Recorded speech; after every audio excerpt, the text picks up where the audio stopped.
When maintaining your daily wellness rituals is important to you, the change in routine during the summer can feel daunting. Kachava's new travel packs help you stick to your daily ritual, even when you're on the go.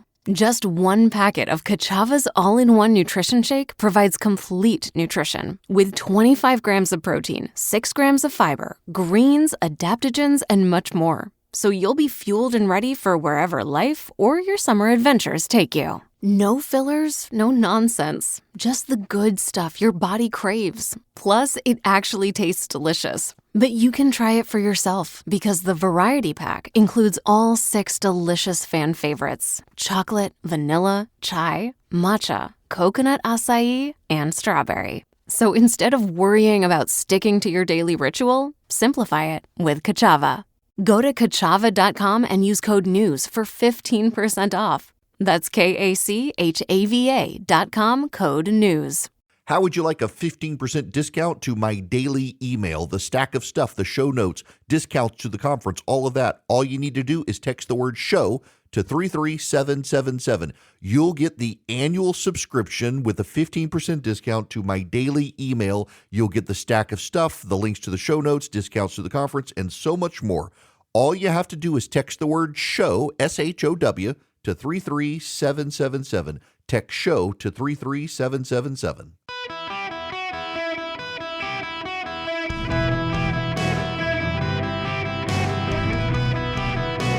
Welcome to the Eric Erickson Show podcast, Hour 3. Welcome. It is Eric Erickson here. 877-973-7425 is the phone number should you wish to be on the program, and you can text Eric, E-R-I-C-K, to 33777 to get all the show notes, the live streams, the podcasts like that. So I don't listen to a lot of podcasts. I listen to Golfer's Journal podcast on golf. There's a tech podcast I listen to. What I tend to listen to is, so Tim Keller, great theologian, easy to understand, easy to follow, great theology. He was the pastor of Redeemer Church in New York City for, a long time, since the late 1990s, and his church has exploded after 9/11. And he became world famous, wrote a lot of really great books, The Reason for God being probably his most famous. Just phenomenal. He passed away a few years ago, pancreatic cancer. He'd gotten to be a friend after I had criticized him, and he reached out to me about my criticisms and wound up actually agreeing with the point I was making. I like to say that. Maybe I shouldn't, but it's true. But so there's a podcast. It's called Gospel in Life. And it is Keller's sermons, and they are released on a daily basis. And again, they go back to 1998. You can kind of tell over time the audio quality improves. There's a larger crowd listening. But I was listening to his From This Morning, and it's on Jonah. And one of the things that he talks about is Augustine's City of God and why it is that polytheistic religions are so violent. And he points out that it's the same way for secular ideology. That a secularism, if this is all there is, if there is nothing more than this, if there is no eternity, it becomes violent because your job is to improve Earth. There's no sense of justice. It's all about power, and you've got to have the power to build your utopian. It's what I've said to you guys before repeatedly about how in secular society genocides happen, not in Christian societies, contrary to the views of the world these days. It's in secular society because, listen, if you believe that the world is going to end and this is all you have and you've done everything right, but the knuckle dragger mouth breather next door has an SUV and 5 kids and barbecues and has a massive carbon footprint, you've got to shut him down, shut him up, or eliminate him in order to get your heaven on earth. If you believe the world's going to come to an end, and by the way, Democrats are now saying maybe they should shut up about that. We'll get to that. But you might just need to be brutal to that other person. In the same way, Keller makes the point in the sermon I was listening to this morning that in polytheistic societies, what Augustine's argument is that if there is one God, there's a defined sense of justice. There's a defined sense of right and wrong coming from one God. But if you're in a polytheistic society, all the gods are fighting with each other. And it's true. I mean, read the stories of Greek mythology or Roman mythology, which is kind of Greek, the Norse mythology, all the other mythologies of the ancient Near East. The gods fight with each other all the time. And so in polytheistic societies, they're very violent. Violence is entertaining because it's a reflection of their gods. There's no defined standard of justice. There can be no justice if there is no God who sets the parameters for what justice is, the mob of gods or the mob of men. And it becomes a power dynamic. It's a power play. Everything is about power, not justice. And power can be masqueraded in the language of justice, but it's not. If you read my morning piece that gets me to the Democratic reaction in Virginia, this is what I wrote this morning. The through line in Democratic thinking on courts and constitutions is not principle, it's outcome. Courts that deliver Democratic victories are independent guardians of democracy. Courts that do not must be delegitimized. That is not a constitutional philosophy. It's a power philosophy wearing constitutional clothing. It's true. The Democrats are right now, because they're unhappy with the outcome of Virginia, thinking that what their preferred plan is to lower the retirement ages of the members of the Virginia Supreme Court, forcing out the 4 members of the court who ruled against them, and then replacing them with people who will rehear the case and vote for the Democrats and reaffirm their redistricting plan. All in the name of the preservation of democracy. But preservation of democracy is code for preservation of the Democratic power base. That's actually what it is. The Democratic Party does not really care about democracy. They care about the Democratic Party. If it works for them, they affirm it. If it doesn't work for them, they hate it. A court, just consider Obergefell. Go back to the Obama era. A majority of American states had, through legislatures and in most of them, constitutional referenda voted on by the actual population, the states had banned gay marriage. A majority of states, through votes of the people, banned gay marriage. Even California, don't you forget that, California banned gay marriage under its constitution. And what did the left do? They marched it to the Supreme Court and got a 5-4 decision, Obergefell, that overturned the will of the people. Not a single Democrat in the nation lamented democracy. Not a single Democrat in the United States of America was concerned about democracy. Not a single Democrat in the United States of America was upset that the will of the people was overturned. In the Virginia case, the Democrats argued that under Virginia law, the legality of a referendum could not be decided until after it occurred, and the Supreme Court agreed, and after it occurred, ruled that it was unconstitutional. And now the Democrats say, well, the will of the people said otherwise. I mean, who are you to stop the will of the people? As the justices wrote in their opinion, if the justices were to say, well, we can't now decide it because there was a vote, that would preclude them from ever being able to decide a referendum issue in Virginia under the Constitution. And that can't work. And so what are the Democrats' decisions now? They're trying to appeal a Virginia state case to the U.S. Supreme Court. By the way, I can only think of 1 or 2 times in American history that the United States Supreme Court overruled the interpretation of a state's constitution, and all of these were when it came to racial discrimination in southern state constitutions. I can't think of a single time the United States Supreme Court has said, okay, we're going to overrule the state of Virginia's Supreme Court's interpretation of Virginia's constitution that they're the experts on, not us. That's not going to happen. Their other is to change the ages of retirement for the Virginia Supreme Court justices from, I think, 70 to 55. Now, according to the Virginia Constitution, that probably can't apply retroactively, but they don't care. It's all about power for them. It's not principle. It's not principle. Scott Jennings had this argument the other day. I'm not going to play you the audio here, but essentially there was a black Democrat saying that this deprives black voters of their right to choose who to vote for. And he points out they weren't choosing a black person. They were choosing a white person. And she says, yes, and black voters should get to choose who they want to vote for. And he says, that hasn't changed. They can still do that in these districts. What you're determining and what the Democrats are arguing is that black voters should have a legitimate voice to pick Democrats. If they pick Republicans, it's delegitimate. Look at Tim Scott. They don't like to talk about Tim Scott, elected in South Carolina to represent the entire state in the United States Senate. He's black.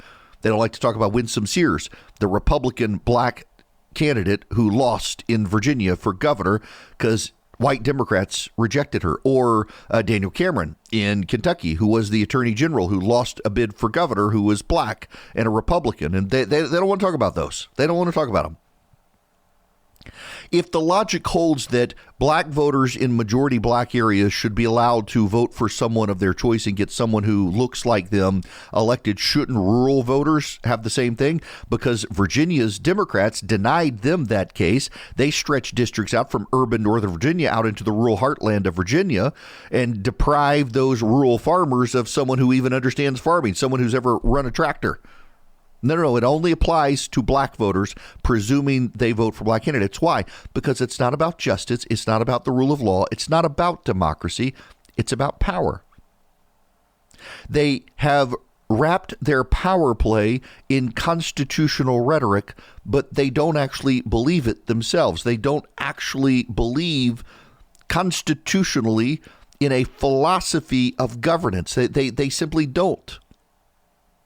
What they believe is that they should rule. What they believe is that if this is all the world there is, it's all about power. The Democratic philosophy of power is all about it's only legitimate if they wield it. And the Virginia Supreme Court has deprived them of that. Republicans in Republican states are depriving them of that through redistricting. The Democrats now are going to have to win about 4% of the popular vote nationally to even have a shot at taking control of the House of Representatives. They're already trying to delegitimize the effort. They're already trying to delegitimize the House of Representatives. They've tried to delegitimize the Senate in the past. And their play is to get angry because they think if they get angry, they can get people in the streets.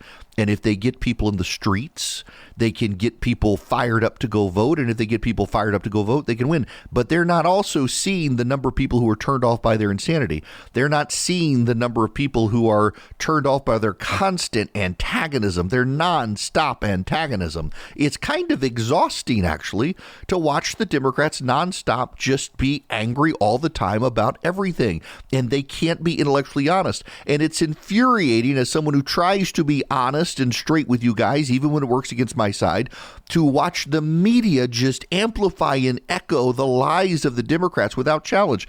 If the Democrats say something, the National Press Corps treats it by default as true, even if it is not true. Abby Phillips, struggle session with Abby Phillips on CNN, lamented the other day that we are now in this brazen era of redistricting. She never lamented that when the Democrats were doing it. She never said jack about them doing it in Illinois or New York or California. Nope. Only the Republicans. Only when Republicans start to get advantages do the members of the press care, because they're progressives. They're progressives. They don't hold the Democrats to the same standard. Why? Because there is no standard except the control, except power. It's what Keller was getting at. It's what St. Augustine was getting at. When your world is driven by a secular view or a polytheistic view, when you worship the idols of the world, your sense of justice is about you being in charge. It's not about real justice. It's not about real fairness. It's not about real grace. It's about your power. And the Democrats are controlled by a secular ideology. And in that ideology, the only way for fairness to happen is for Democrats to be in charge of determining what is fair. They default to tolerance. And what is tolerance? Tolerance is anything the Democrats justify. They're intolerant of people who are intolerant and tolerant of everything else. Why are they intolerant of the intolerant people? Because the intolerant people which is code for the Christians, have moral standards. And the Democrats have none. It's all about their power. And they're watching it unravel because of judges, and they can't handle it. Welcome back. It is Eric Erickson here. I missed this clip. I got to play you this clip. This is Hakeem Jeffries on MS Now. Well, you know what? It would help me if I rearrange the audio. You know, guys, trust me, I'm a professional. On occasion, however, I forget to click the little button that actually redirects the audio where I wanted to go. Now, here, Hakeem Jeffries. In a period of time, we do have these structural problems that need to be addressed.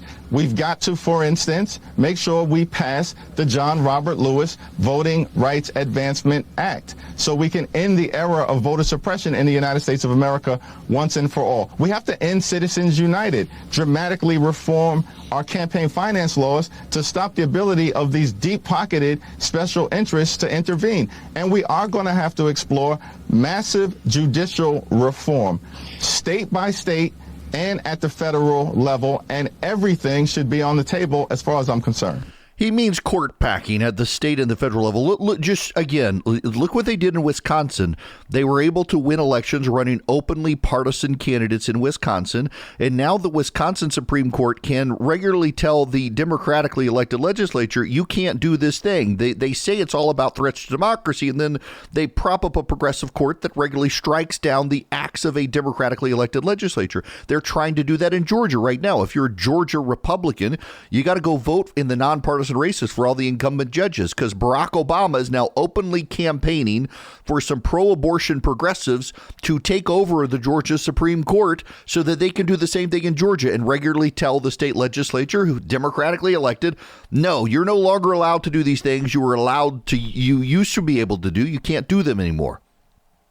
The progressives, again, it's all about power. It's all about control. They do not actually care about democracy. They care about the Democratic Party, and they're willing to do whatever they must do to shut down anyone who stands in the way of their power. And if that's judges, they want to disrupt courts. They want to pack courts. They want to force out judges, impeach judges, they create new courts to overwhelm the old courts, whatever it can be.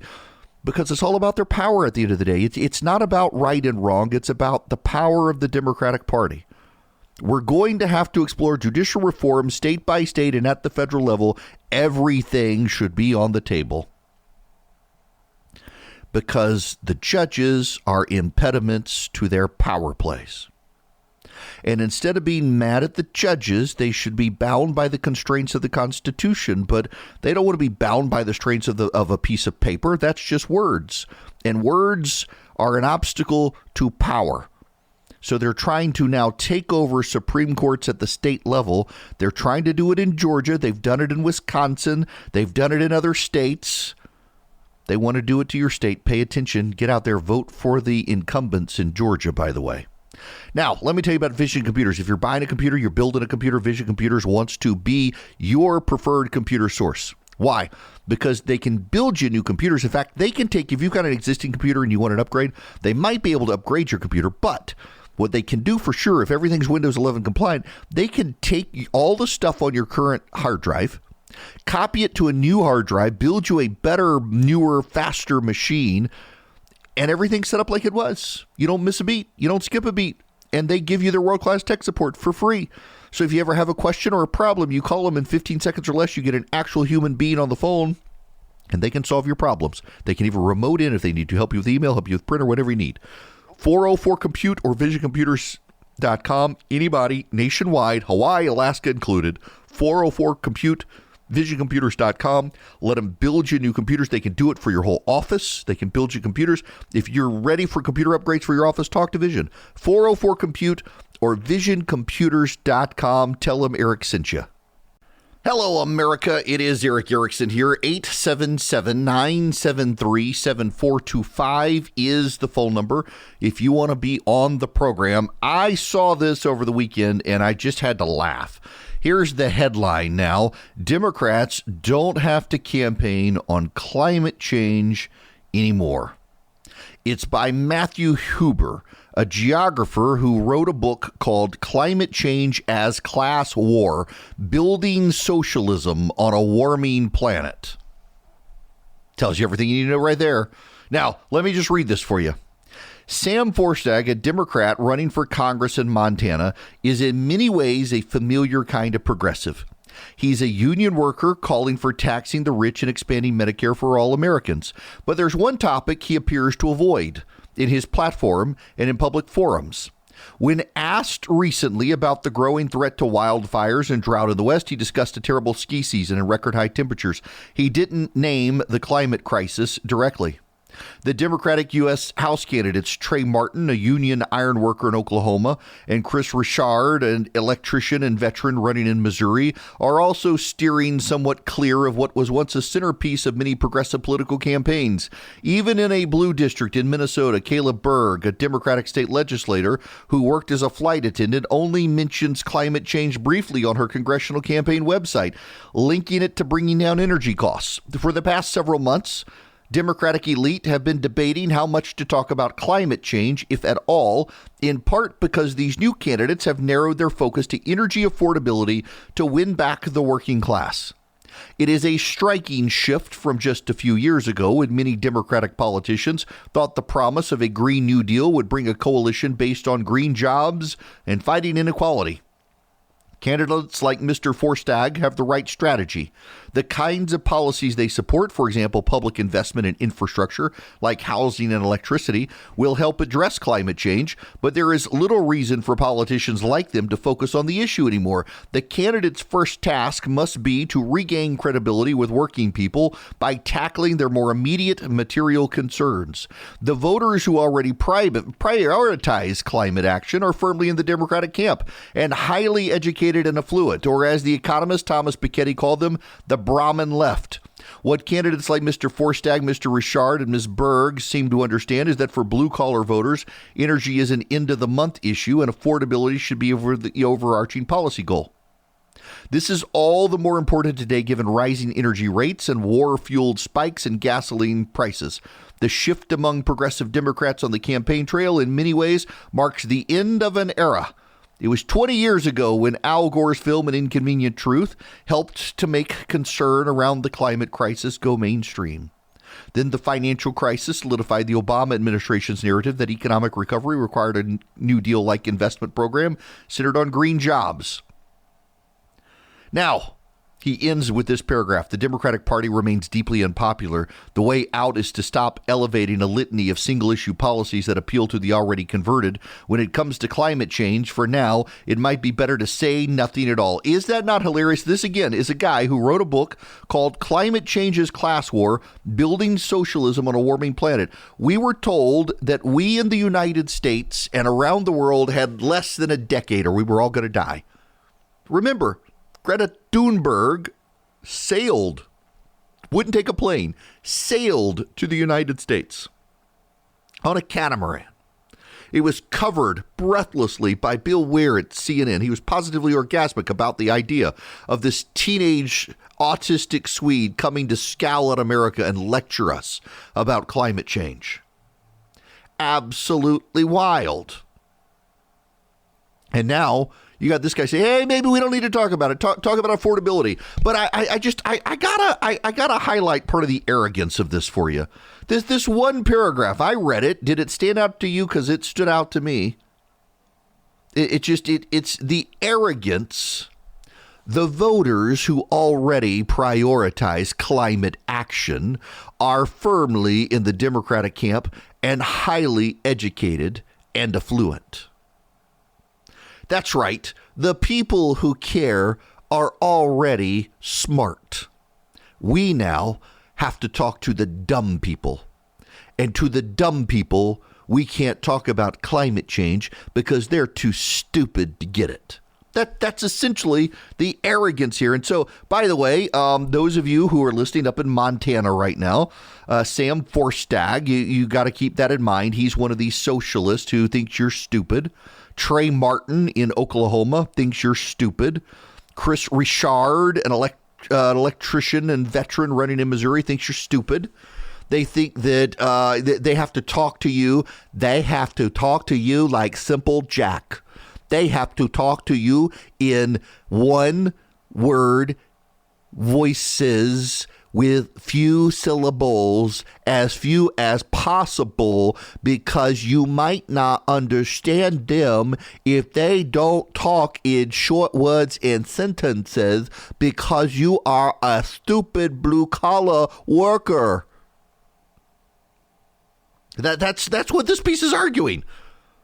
That you got to dumb down your message to the blue-collar workers because they're not smart and sophisticated and wealthy enough to understand the message. And so talk to people about energy affordability. Now, ironically, the policies that they advocate will drive up prices. Think about this.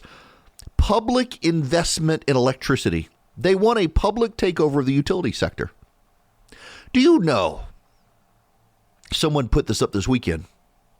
In Canada, they never deregulated their aviation industry. And if you look at inflation-adjusted dollars over time, American aviation is some of the cheapest on the planet since we deregulated it. And credit to Jimmy Carter. It was him. Ronald Reagan saw it through, but it was Jimmy Carter who got it started. Canada never did this.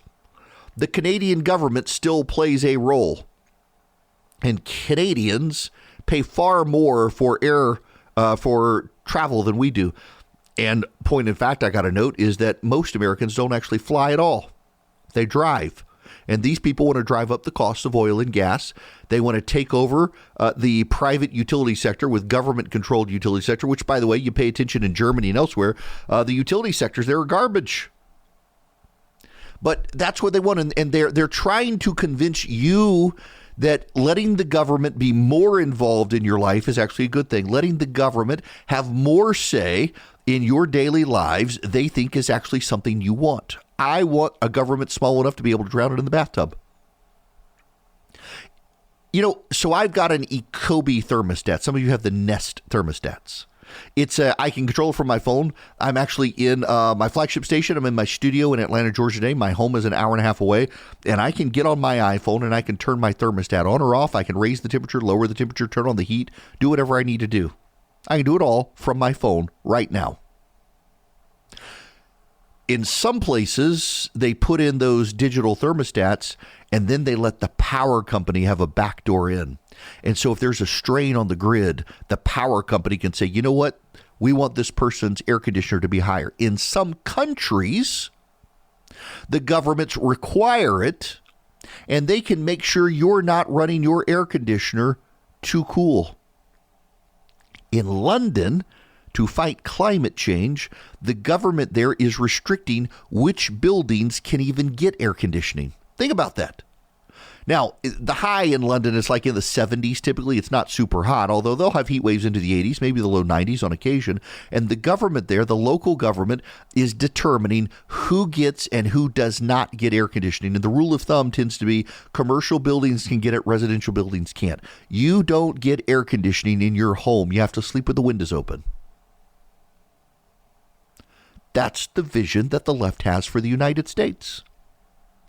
And they're trying to mask it to get the votes of the Hicks and the Rubes, the blue-collar voters that they just fly over and look down upon because they're not smart and sophisticated. They're not wealthy. They're not well-educated, so these people think it's just dripping with condescension for the working class in the United States. They want an alliance with the working class to bring about socialism in the United States, and they hate these people. They don't like the plumbers and the electricians. Because the plumbers and the electricians, the guys who drive the tractor trailers, they tend to be conservative. They tend to go to church. They tend to love Jesus and their family. They tend to have kids. And the left does not like that. And so they're trying to run elitist candidates who sound blue collar. Look at Graham Plattner in Maine. He cosplays as an oyster farmer. He's from a very wealthy family. His father bought him a $200,000 home. He went to Tony Rich private schools. His grandfather was a world famous architect. And yet he tries to claim he's a man of the people because he's an oyster fisherman or an oyster harvester, when just a few years ago he was talking about how the lobster catchers and the oyster harvesters in Maine were a bunch of white racist trash rednecks who he hated. Now he's cosplaying as one to run for office, pretending to be one. It's just kind of wild to watch this sort of stuff. The dripping with contempt that so many people on the left have towards you and me. They don't like people who go to church because people who go to church tend to be more conservative, tend to have more kids, tend to be happier in life. There's a copious amounts of research now that poor people who go to church are happier than wealthy people who don't. And in fact, there's new research out over the weekend that about the only place left in America where the rich and the poor actually congregate regularly is church. The wealthy and the poor go to the same churches more often than not. It's where they meet and find common ground. And the left hates that. Why are you going to church? You could be going to the rally. You could be going to the climate rally. You could be going to the social justice rally. You could be going to the anti-Trump rally. How dare you waste your time on church? They simply live a different life and they want socialism. Now, the reason the elite, and this guy he got a PhD in geography. Wow. I don't need a PhD to tell you where Timbuktu is on the map. I already know. But the wealthy elite with the PhDs, the reason they like socialism is because socialism is a command and controlled environment where the government commands, controls, and directs the economy, and the wealthy academic elite love it because they think they're the ones who are going to be in charge of it. They want to be in charge of it. They actively wish to be in charge of it. They seek the positions. That's why you get a bunch of progressives in the bureaucracy, because the progressives want to be able to manage and control your life. That's what it's all about. And that's what they do. And the result, when you don't go along with it, is they hate you. They want to re-educate you. They want to punish you. They want to sanction you. And you people keep voting Republican. You voted for Donald Trump. Therefore, you're racist and bad. And you must be contained and constrained and punished. I mean, these are the same people who believe that when the Democrats take power again, we need some sort of Truth and Reconciliation Commission like they had in South Africa, or we need some sort of reconstruction program. They've been openly calling about, like the Bulwark podcaster kids, they talk about a reconciliation or a reconstruction program all the freaking time.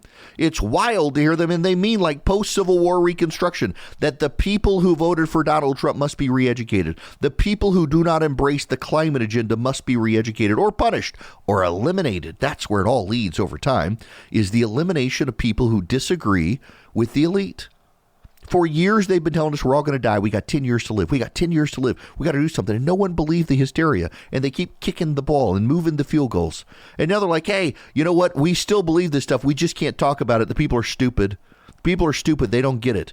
As opposed to the people are really smart and they get that they've been played by you con artists, charlatans, and frauds, and they don't believe you. So now essentially they're saying you got to talk to these common sense people, and they use common sense. Oh, they have common sense. Ha ha ha. Wink wink. They actually think boys can't become girls, and you got to lie to them. You're on notice. This guy in the New York Times is pointing out there are candidates in Oklahoma, in Missouri, and Minnesota who are playing that game to look down on the working class. Sam Forstag in Montana, Trey Martin in Oklahoma, Chris Richard in Missouri, and Caleb Berg in Minnesota, that they're just going to talk to you and not really tell you what they actually believe because you might reject them. Warren Buffett is a genius. Berkshire Hathaway, just retired now. He's used this comparison for years that the markets are a church with a casino attached. And on CNBC gave an interview. He said, we've never had people in a more gambling mood right now. The casino, in other words, is now more attractive than the church. And boy, I keep looking at the markets right now, and then you add in Polymarket and Kalshi. You add the candidate bets and stuff, and there sure are a lot of people who seem like they're just using the stock market these days to bet. Stocks are way overpriced right now. I just have this sense that some corrections coming. You can't time a correction, and you can still make money in the markets right now. But boy, it sure does seem like there is what's irrational exuberance in the market right now. I just don't think it's healthy. And I got to tell you, I am concerned with some people inside the Trump administration who seem to be using these betting markets like Polymarket and Kalshi to bet on things, that you have these bets on oil prices and the like that are happening right before the president announces deals. It seems like someone somewhere is getting rich off some of these policy decisions with inside information. And by the way, the Trump Justice Department, contrary to what you may hear in the media, the Trump Justice Department has just launched an investigation, because they, too, are concerned about it. The president himself is concerned about it. Are there people in his administration trying to get rich off this stuff? And, of course, the implication was that, it's Donald Trump doing it. Doesn't appear to be. The Justice Department is now beginning to investigate it. The incentives to gamble are so strong these days.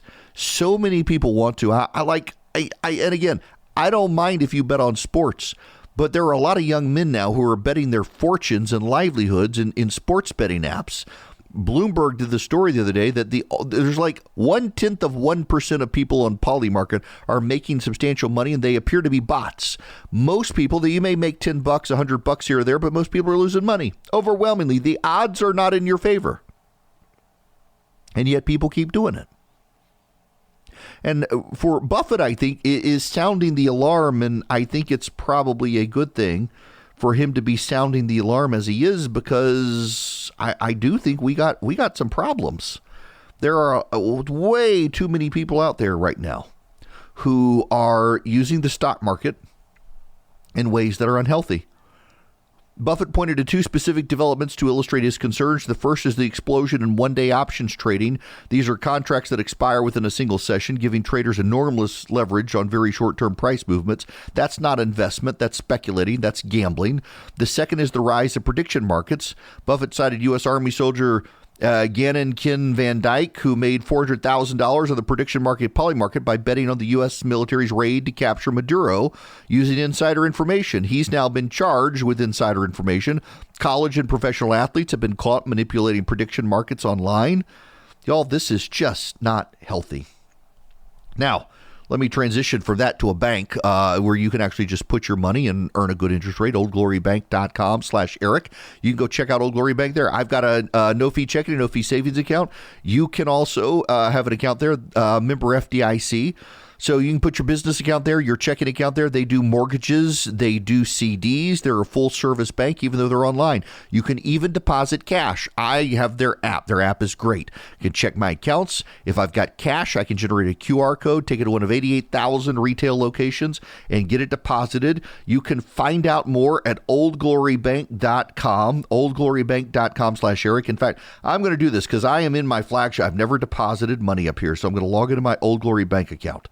And I am going to get in, and once I am in, say I want to deposit cash, I can find a local, there's actually the gas station by the office, deposit cash. It's that easy. You can do it too. Find out more, oldglorybank.com/Eric, member FDIC, equal housing lender, terms and conditions apply.